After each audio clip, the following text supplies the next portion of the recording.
What's up guys, it's Double G, Double O, DGYLO, and for today's video, i-share ko sa inyo ang work from home / gaming setup natin. So dito may space kung saan ang pwesto natin.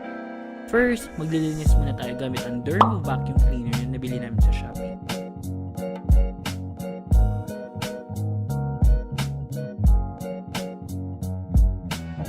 Next naman is itong DIY taper na ginawa ni Papa. Shoutout kay Papa. So, ilagay mo natin dito sa pwesto. Then, linisin natin using alcohol and itong microfiber towel.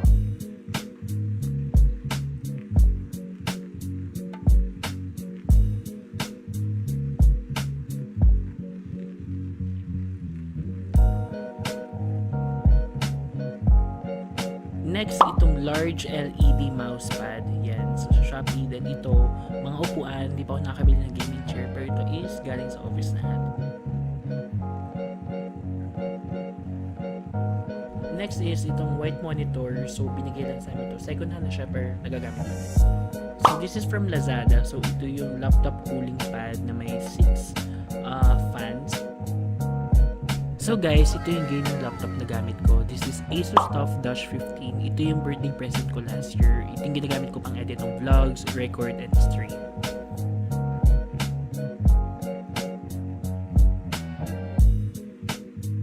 Again, this is from Lazada. So USB 4 port, USB hub.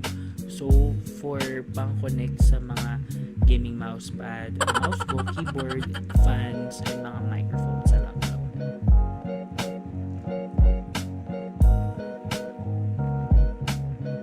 Next is our RGB keyboard. So ito is binigay lang siya talaga ng uncle ko. So ito yung ginagamit ko ngayon. So I'm planning to buy mechanical keyboard soon.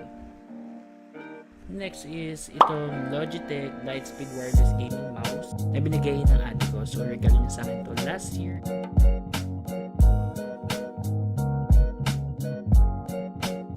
Ayan guys, so since VGA yung sa monitor, so need natin yung output is HDMI para makonect natin sa laptop. So binili ko lang to sa SM, worth 400 pesos.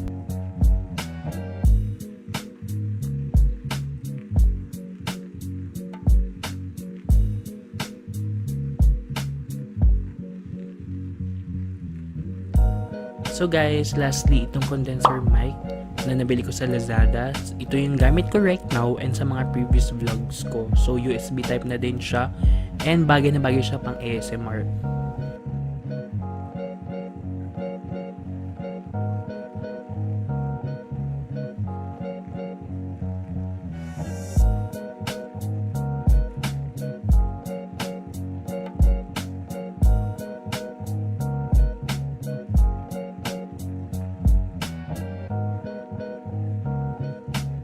That's it guys. So sharing my purchase online na nagamit ko ngayong work from home setup.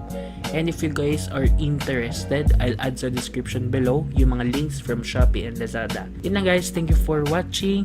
Don't forget to like, share, and subscribe, and ring na din yung notification bell para ma-notify kayo. Thank you, bye!